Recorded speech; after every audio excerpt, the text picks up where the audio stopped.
അപ്പോൾ നമ്മുടെ 10ാം ക്ലാസ്സിലെ കെമിസ്ട്രി ടെക്സ്റ്റ് ബുക്കിലെ 3ാമത്തെ ചാപ്റ്ററാണ് നമ്മൾ പഠിച്ചുകൊണ്ടിരിക്കുന്നത്. Reactivity series and electrochemistry എന്നുള്ള പാഠത്തിലെ അവസാനത്തെ ക്ലാസ്സാണ് ഇന്ന് നമ്മൾ. പ്രാക്ടിക്കൽ യൂട്ടിലിറ്റി ഓഫ് ഇലക്ട്രോളിസിസ് എന്നുള്ള ഭാഗമാണ് നമുക്കിനി പഠിക്കാനുള്ളത്. പേജ് നമ്പർ 58 എടുത്തു വയ്ക്കുക എല്ലാവരും കേട്ടോ. പ്രാക്ടിക്കൽ യൂട്ടിലിറ്റി ഓഫ് ഇലക്ട്രോളിസിസ്, ഇലക്ട്രോളിസിസിൻ്റെ ഉപയോഗങ്ങൾ കേട്ടോ. നോക്കുക, ഒന്ന് production of metals like potassium, calcium, sodium, aluminium produced by electrolysis of their കോമ്പൗണ്ടിന് ഇലക്ട്രോളിസിസ് നടത്തിയിട്ടാണ് ഈ മെറ്റൽസിലൊക്കെ ഉണ്ടാക്കുന്നത്. രണ്ടാമത്തെ utility production of non-metals. Electrolysis can be utilized for the bulk production of non-metal. ഏതൊക്കെ നോൺ മെറ്റൽസിൻ്റെ പ്രൊഡക്ഷനാണ് ഇലക്ട്രോളിസിസ് ഉപയോഗിക്കുന്നത്?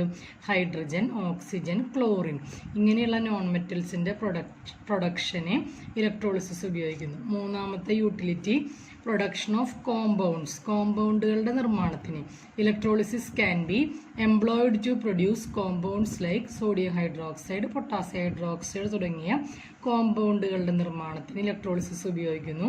നാലാമത്തെ utility refining of metal such as copper, gold etcetera refined by electrolysis. ലോഹ ശുദ്ധീകരണത്തിന് കോപ്പർ, ഗോൾഡ് തുടങ്ങിയ ലോഹങ്ങളുടെ റിഫൈനിങ്ങിന് ഇലക്ട്രോളിസിസ് ഉപയോഗിക്കുന്നു. ഇനി ഇലക്ട്രോപ്ലേറ്റിംഗ്, നമുക്കറിയാം ഒരു മെറ്റലിൻ്റെ മുകളിൽ വേറൊരു മെറ്റലിൻ്റെ കോട്ടിങ് ഉണ്ടാക്കുന്നത്. ഇപ്പോൾ വെള്ളിയുടെ മുകളിൽ സ്വർണം പൂശുക എന്നൊക്കെ പറയില്ലേ, അങ്ങനെയുള്ള കോട്ടിങ് ഉണ്ടാക്കണതാണ് electroplating. The process of obtaining coating of one metal over another metal using electrolysis is known as electroplating. കുട്ടികൾ പഠിക്കണം കേട്ടോ. ഇലക്ട്രോപ്ലേറ്റിംഗ് എന്താണെന്ന് പഠിക്കണം. എന്താണ്? Obtaining a coating of one metal over, ഒരു മെറ്റലിൻ്റെ മുകളിൽ വേറൊരു മെറ്റൽ കോട്ട് ചെയ്യുന്നതിന്. This thin coating is helpful for improving the appearance of the metal. അങ്ങനെ വേറെ മെറ്റൽ കോട്ട് ചെയ്താൽ നല്ല തിളക്കം ഭംഗിയൊക്കെ ഉണ്ടാവും കാണാൻ.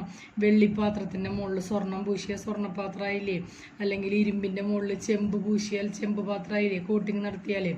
അപ്പോൾ എന്തിനൊക്കെ ഉപയോഗിക്കുന്നത്? Improving the appearance of the metal and also in preventing metallic corrosion എന്ന് പറഞ്ഞാൽ ലോഹനാശനം തടയാനും അതുപോലെ തന്നെ അപ്പിയറൻസ് നന്നാക്കാനും. Clean the article to be, അപ്പോൾ നമുക്കിപ്പോൾ ഇരുമ്പിൻ്റെ മുകളിൽ ചെമ്പ് പൂശണം വെക്കുക, അയണിൻ്റെ മുകളിൽ കോപ്പർ പൂശണമെങ്കിൽ clean the article to be coated and connected to the negative terminal of the battery. ഏതുമ്മയാണോ നമുക്ക് കോട്ടിങ് ചെയ്യേണ്ടത് ആ ആർട്ടിക്കിളിനെ ക്ലീൻ ചെയ്തിട്ട് ബാറ്ററിയുടെ നെഗറ്റീവ് ടെർമിനലായിട്ട് കണക്ട് ചെയ്യാം. The article to B coat ചെയ്യേണ്ടത് കണക്റ്റഡ്. നോക്കൂ, ചിത്രത്തിൽ നോക്കൂ, ഇവിടെ ആർട്ടിക്കിൾ ടു ബി കോട്ടഡ്. ഇപ്പോൾ ഇവിടെ അയൺ ബാങ്കിളുമെയാണ് കോപ്പർ കോട്ട് ചെയ്യേണ്ടത്. Iron bangle article to be coated is connected to the negative terminal of the battery. ഇനി the metal to be plated is connected to the positive terminal of the battery. ഏത് metal കൊണ്ടാണോ plating ചെയ്യേണ്ടത് അതിനെ ബാറ്ററിയുടെ positive ടെർമിനലുമായി. ഇവിടെ നമ്മൾ copper plating ആണ് ചെയ്യുന്നത്. അയൺ ബാങ്കിളുമേ ഇരുമ്പ് വളയിന്മേൽ കോപ്പറിൻ്റെ പ്ലേറ്റിംഗ് ആണ് ചെയ്യുന്നത്. അപ്പോൾ copper is to be connected to the positive terminal of the battery. A salt solution of the metal to be coated is taken as the electrolyte. ഏത് metal കൊണ്ടാണോ electroplating ചെയ്യേണ്ടത് ആ മെറ്റലിൻ്റെ സോൾട്ട് സൊല്യൂഷനാണ് ഇലക്ട്രോലൈറ്റ് ആയിട്ട് ഉപയോഗിക്കുന്നത്. അപ്പോൾ ഇവിടെ നമ്മൾ കോപ്പറാണ് കോട്ട് ചെയ്യാൻ ഉപയോഗിക്കുന്നത്. അപ്പോൾ കോപ്പറിൻ്റെ സോൾട്ട് സൊല്യൂഷനാണ് ഏത്? കോപ്പർ സൾഫേറ്റ് സൊല്യൂഷനാണ് ഇലക്ട്രോലൈറ്റ് ആയിട്ട് ഉപയോഗിക്കുന്നത്. അപ്പോൾ ഇവിടെ iron bangle connected to the negative terminal of the battery, copper plate connected to the positive terminal of the battery, and copper sulfate solution is used as the electrolyte. Copper plating on iron bangle. Observe the picture given below. This is the process of electroplating copper on iron bangle. Which metal is connected to the negative terminal of the battery? Negative ആയിട്ട് ഏതാ connect ചെയ്തേക്കുന്നത്? Iron bangle അല്ലേ, iron. Which metal is connected to the positive terminal? Positive എന്നുള്ളത് ഈ വലിയ വരെ represent ചെയ്യണം കേട്ടോ. സ്വിച്ച് ഓൺ ആക്കുമ്പോൾ പോസിറ്റീവായിട്ട് കണക്ട് ചെയ്തിട്ടുള്ളത് ഏതാണ്? Copper. Which solution is used as the electrolyte? കോപ്പറിൻ്റെ സോൾട്ട് സൊല്യൂഷനാണ്. ഏതാണ് കോപ്പറിൻ്റെ salt solution? Copper sulphate solution. കുട്ടികൾ നോട്ട്ബുക്കിലേക്ക് ഇന്നത്തെ ഡേറ്റ് ഇട്ടിട്ട് പേജ് നമ്പർ 59 എന്ന് എഴുതിയിട്ട് ഫിഗർ 3-4 തനിയെ വരയ്ക്കുക കേട്ടോ. കോപ്പർ പ്ലേറ്റിംഗ് ഓൺ അയൺ ബാങ്കിൽ നിന്ന് ഹെഡിങ് എഴുതിയിട്ട് തനിയെ വരയ്ക്കുക. Electricity is passed through the Cu2 plus ions of the solution. They are attracted to the negative electrode or to the cathode. ഈ കോപ്പർ സൾഫേറ്റ് സൊല്യൂഷനിൽ എങ്ങനെ നിൽക്കുന്നത്? കോപ്പർ സൾഫേറ്റ് Cu2 പ്ലസും SO4 2- ആയിട്ടാണ് കോപ്പർ സൾഫേറ്റ് നിൽക്കുന്നത്. ഈ സ്വിച്ച് ഓൺ ആക്കുമ്പോൾ electricity ഇതേ കൂടെ പാസ് ചെയ്ത് സൊല്യൂഷനിലേക്ക് വരുമ്പോൾ സൊല്യൂഷനിലുള്ള Cu2 പ്ലസ് അയോൺസ് എന്ത് ചെയ്യുന്നു?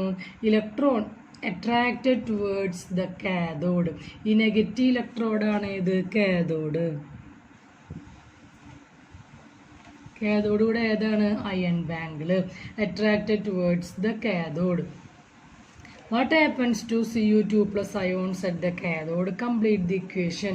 ഈ കാഥോഡിലേക്ക് Cu2 പ്ലസ് ചെന്നിട്ട് ഇനി ഇലക്ട്രോണിൻ്റെ കുറവുണ്ട്, 2 ഇലക്ട്രോണിൻ്റെ കുറവുണ്ട്. കാഥോഡിന് നെഗറ്റീവ് ചാർജാണ്. അപ്പോൾ ഇലക്ട്രോണിന് റിസീവ് ചെയ്യും. അപ്പോൾ റിഡക്ഷൻ സംഭവിക്കും. Cu2 പ്ലസ് കാഥോഡിലേക്ക് ചെന്നിട്ട് 2 ഇലക്ട്രോണിന് റിസീവ് ചെയ്യുമ്പോൾ എന്ത് സംഭവിക്കും? റിഡക്ഷൻ സംഭവിക്കും. അപ്പോൾ Cu2 പ്ലസിന് എന്ത് സംഭവിക്കും? What happens to Cu2 plus? Cu2 plus plus 2 electron gives Cu. Complete the equation. Cu2 plus കാഥോഡിൽ നിന്ന് 2 ഇലക്ട്രോണിനെ സ്വീകരിച്ച് കോപ്പർ ആറ്റമായി മാറുന്നു. What happen to copper ions? Cu2 plus അയോൺസിന് എന്ത് സംഭവിച്ചു? Receiving electron is known as reduction. Reduction take place for copper ion. അപ്പോൾ കാഥോഡിൽ എന്താ നടക്കുന്നത്? റിഡക്ഷൻ. കാഥോഡിലാണ് റിയാക്ഷൻ്റെ കെമിക്കൽ ഇക്വേഷൻ ഇങ്ങനെ എഴുതുക.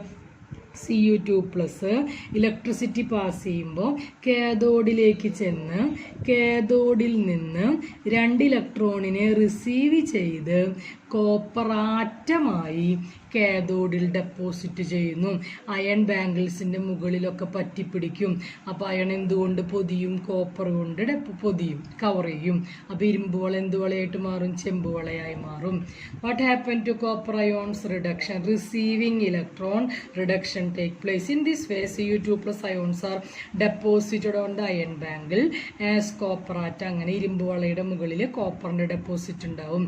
Copper undergoes oxidation at the copper plate, which is the positive electrode. ഇനി പോസിറ്റീവ് ഇലക്ട്രോഡായ കോപ്പർ പ്ലേറ്റിലുള്ള കോപ്പർ ഇലക്ട്രോണിനെ ഡൊണേറ്റ് ചെയ്ത് Cu2 പ്ലസ് ആയി സൊല്യൂഷനിലേക്ക് വരുന്നു. അപ്പോൾ ഇത് ആനോഡാണ്. പോസിറ്റീവ് ഇലക്ട്രോഡിന് എന്താ പറയുക നമ്മൾ? ആനോഡ്. അവിടുത്തെ കോപ്പർ എന്താ ചെയ്യണത്? ഇലക്ട്രോണിനെ, പോസിറ്റീവ് ഇലക്ട്രോഡ് ഇവിടെ ഏതാണ്? ആനോഡ്. ഇവിടെ കാഥോഡ് ഏതാണ്? Iron bangle. കോപ്പർ ഇലക്ട്രോണിനെ ഡൊണേറ്റ് ചെയ്യുന്നു. ഡൊണേറ്റ് ചെയ്യുന്ന പ്രോസസ്സാണ് ഇത് oxidation take place at the anode. ഇവിടുത്തെ റിയാക്ഷൻ എന്താ? കോപ്പർ ഇലക്ട്രോണിനെ കൊടുത്തിട്ട് Cu2 പ്ലസ് 2 ഇലക്ട്രോൺ കോപ്പർ ഇലക്ട്രോണിനെ കൊടുക്കുന്നു, ഡൊണേറ്റ് ചെയ്യുന്നു. Oxidation. Copper gives Cu2 plus 2 electron. ഇപ്പോൾ copper undergo oxidation at the copper plate which is the positive electrode anode. അപ്പോൾ complete the equation. Copper 2 ഇലക്ട്രോണിന് കൊടുക്കുന്നു Cu2 plus 2 electron. Now isn't it clear how concentration of ions in the solution remains constant during electrolysis? ഇപ്പോൾ ഇലക്ട്രോളിസിൻ്റെ സമയത്ത് എങ്ങനെയാണ് Cu2 plus അയോൺസിൻ്റെ concentration ഈ balance ചെയ്യാൻ പറ്റുന്നത്? ഇവിടെ കോപ്പർ സൾഫേറ്റ് സൊല്യൂഷനിലുള്ള Cu2 പ്ലസ് ഇലക്ട്രോളിസിസ് നടക്കുമ്പോൾ കാഥോഡിലേക്ക് ചെന്ന് ഇലക്ട്രോണിനെ റിസീവ് ചെയ്ത് കാഥോഡിന് പുറത്ത് ഡെപ്പോസിറ്റ് ചെയ്യും. അപ്പോൾ ഈ സൊല്യൂഷനിലുള്ള Cu2 പ്ലസിൻ്റെ എണ്ണം കുറയും. അപ്പോൾ പകരം എവിടെ നിന്ന് വരും? ആനോഡിലുള്ള കോപ്പർ ആറ്റം ഇലക്ട്രോണിനെ ഡൊണേറ്റ് ചെയ്ത് Cu gives Cu2 plus 2 electron. Oxidation നടന്ന് Cu2 പ്ലസ് ആയി ഈ സൊല്യൂഷനിലേക്ക് വരും. ഇവിടെ Cu2 പ്ലസ് ഇവിടെ നിന്ന് കാഥോഡിലേക്ക് പോകുമ്പോൾ ആനോഡിലത്തെ കോപ്പർ പ്ലേറ്റിൽ നിന്ന് Cu2 പ്ലസ് സൊല്യൂഷനിലേക്ക് വരും. അങ്ങനെ സൊല്യൂഷനിൽ എപ്പോഴും Cu2 പ്ലസിൻ്റെ അളവ് ബാലൻസ് ചെയ്യും.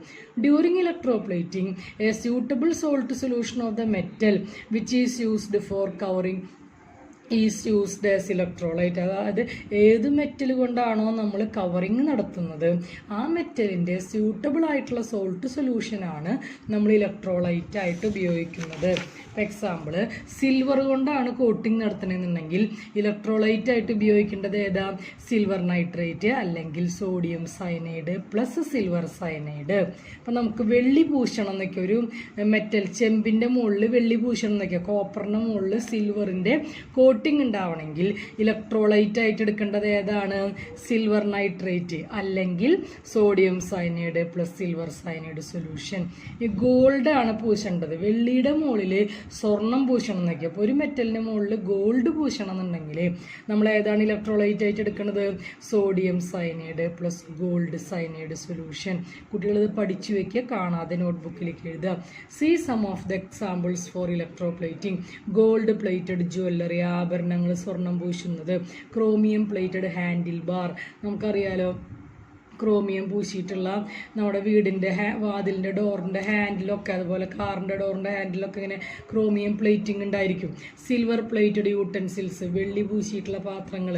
ഇനി find more examples. Tin coating food container, zinc coating in industries, in machinery parts, വ്യവസായങ്ങളിലൊക്കെ യന്ത്രഭാഗങ്ങളിലൊക്കെ ടിന്നിൻ്റെ കോട്ടിങ്ങും.